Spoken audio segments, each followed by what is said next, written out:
1947 में नाइके राव अपने 14 वर्षीय बेटे पांडुराज मलाव को एक कहानी सुनाते हैं और उन्हें बताते हैं कि एक देवी है जिसे समृद्धि और धन की देवी कहा जाता है।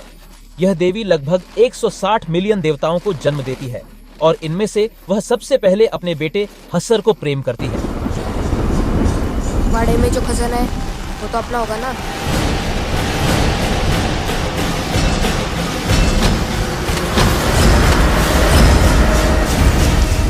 बाबा, बाड़ में क्या है? वो देव वही सोजा वरना हस्तराज है। हेलो। हाँ, हजारों रातों और एक रात की कहानियों या काल्पनिक कथाओं की कहानियां जो दादियां अपने पोते पोतियों को सुनाती हैं, वास्तव में भय, डर और सीधा संदेश विषय भी इनमें मौजूद होते हैं। यह फिल्म 3 खंडों या 3 मुख्य युगों में विभाजित है। इस फिल्म में मां तांबर क्षेत्र में रहती है और एक वृद्ध व्यक्ति के घर में काम करती है। उसी घर में एक बुजुर्ग महिला तहखाने में कैद होती है। इस घर के तहखाने में उस महिला को भूत ने पकड़ा हुआ है। पर कैसा विडंबना है कि वह स्त्री भूतनी कैसी बनी, और वहां एक बड़ा बच्चा है जो कि उस मां का बेटा है। वह प्रयास करता है कि किसी तरह पता लगा सके कि मामला क्या है, लेकिन उसे यह जानने के लिए उसे भोजन देना होगा, खाने के लिए लालच देना होगा, उसे डराना होगा संकेत शब्द से, जो कि पासवर्ड है नामी। और बिजिक अब नजर नहीं आता है क्योंकि वह हमेशा सोती रहती है, इस आधार पर कि वह उस पर हमला नहीं कर रही है।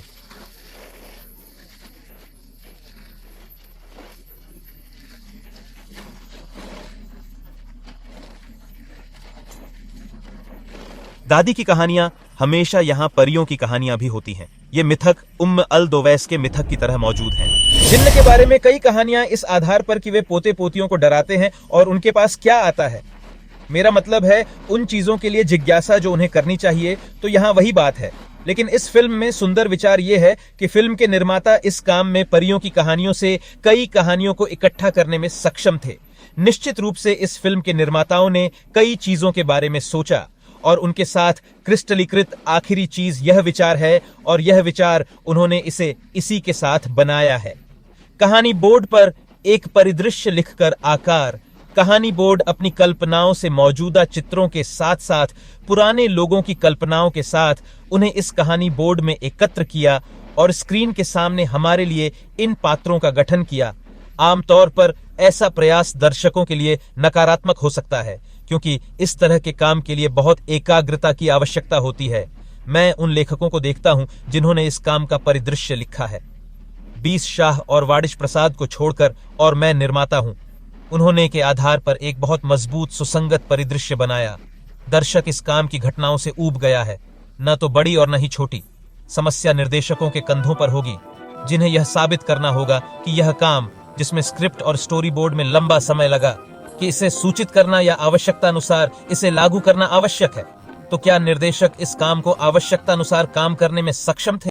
मैं अतिशयोक्ति नहीं करूंगा जब मैं इस फिल्म को पिछले 5 वर्षों में बॉलीवुड में पारित होने वाली सर्वश्रेष्ठ या सबसे विशेष फिल्मों में से एक के रूप में वर्णित करता हूं।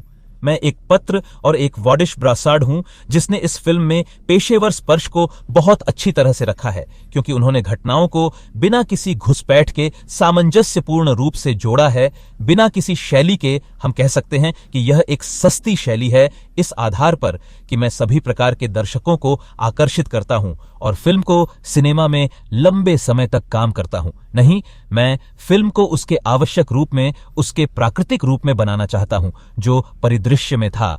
इसलिए उन्होंने इस फिल्म को आवश्यक तरीके से बनाया और इस काम का निर्माण भी किया ताकि फिल्म को फिल्मांकन में 6 साल लग जाए। कभी कभी उन्हें स्थान मिलते हैं, वे आपको बताते हैं कि यह जगह हम फिल्मांकन के लिए अच्छे हैं, हम इसमें शूट नहीं कर सकते हैं, लेकिन यह परिदृश्य से मेल नहीं खाता है, इसलिए उन्हें दूसरी जगह की तलाश करनी होगी। और अगर उन्हें दूसरी जगह पसंद नहीं है तो उन्हें परिदृश्य से मेल खाने वाले सही स्थान बनाने होंगे। मेरा मतलब है कि इस बात पर विचार किया जाता है। फोटोग्राफर पंकज कंवर ने ईमानदारी से अपने सचित्र कोणों से मुझे उसके साथ रहने दिया। आपने मुझे उसके साथ टिम्बर के चारों ओर और टिम्बर के बाहर पहाड़ी स्थानों पर घुमाया जहां बारिश हो रही है, जैसे कि अच्छी बारिश जो यहाँ आ रही है उसने मुझे फिल्म के माहौल में बहुत ही खूबसूरत तरीके से प्रवेश किया। बैंक कमर की उनकी पसंद बहुत ही अद्भुत थी। ताकि यह फिल्म अब बॉलीवुड की बात बन गई हो, इस साल के लिए ईमानदारी से सबसे अच्छी फोटोग्राफी जो 2018 में तैरती है, और फिल्म टिम्बर का फिल्मांकन, अजी एटोल और जस्ट बियर किड का साउंड ट्रैक, ये बहुत स्मार्ट संगीत था। ये कितना स्मार्ट था, इसीलिए कि उन्होंने उस युग के दौरान प्रसिद्ध संगीत लिया जो पारंपरिक गीत, पारंपरिक संगीत है, और उन्होंने इसे इस काम में इस आधार पर रखा कि यह फिल्म की घटनाओं से मेल खाता है, और ऐसा लगता है कि इसमें कुछ बहुत सुंदर टूना है, इस आधार पर कि जब श्रोता इस संगीत को सुनता है तो वह घटनाओं को बहुत अच्छी तरह से महसूस करता है।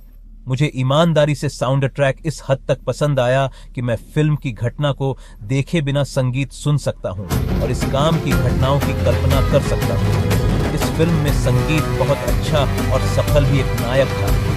फिल्म सिहमशाह जो नायिके में एक भूमिका निभाता है, वह भी इस नायक के काम का निर्माता है। यह कहावत अगर आपको याद हो तो हमने इसे इरफान खान के साथ फिल्म तेलफार सहित कई फिल्मों में देखा था। बेशक वह उस समय नहीं जाना जाता था, लेकिन यह उसकी मुख्य सफलता है। यह इस फिल्म से उनकी प्रसिद्ध शुरुआत है जो फिल्म तुम्बाड़ एक ही समय में नकारात्मक नायक की भूमिका की तरह और इस काम में रंगीन, ताकि वह सामान्य नायक न हो जिसे हम देखते हैं। बॉलीवुड नायक के पास एक नया कार्टून और एक चरित्र भी होना चाहिए जो इस काम के अनुरूप है। यह एक बहुत मजबूत कैरिकेचर और एक अजीब कैरिकेचर था।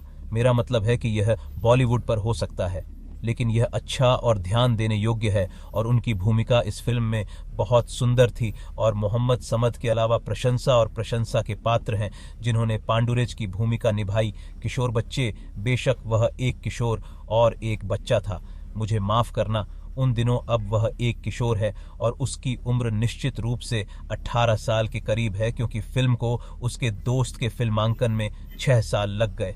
सुंदर मुस्कान, यह मोहम्मद समद है। उनकी पहली फिल्म इस फिल्म में थी और उनकी भूमिका बहुत मजबूत थी, और आपको नहीं लगता कि वह कलात्मक क्षेत्र में नए हैं, क्योंकि उन्होंने उन्हें जो संवाद दिए हैं वे चल रहे हैं। बहुत मजबूत संवाद, और संवाद आप फिल्म की घटनाओं के बाद याद कर सकते हैं, इसलिए इस फिल्म में उनकी भूमिका अच्छी थी।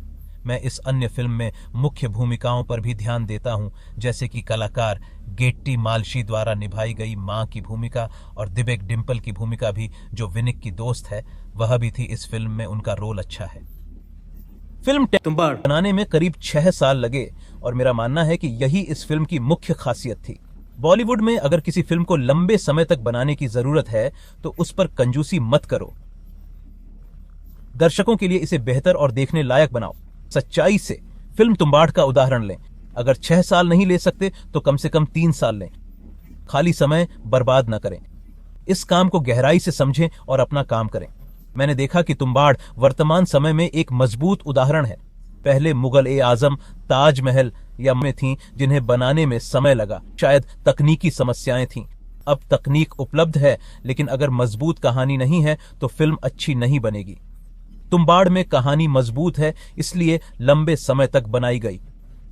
मुख्य स्क्रीन पर सब कुछ सही तरह से दिखाया गया है। कुछ लोग इसे डरावनी फिल्म कहते हैं, लेकिन मैं सहमत नहीं हूं। मैं इसे फैंटेसी ड्रामा मानता हूं। ऐसी फिल्में भारतीय सिनेमा में कम देखने को मिलती हैं। यह 2018 की सबसे अच्छी फिल्मों में से एक है। मैं इसे 5 में से 5 रेटिंग देता हूं। जिसने यह फिल्म नहीं देखी उसे देखनी चाहिए।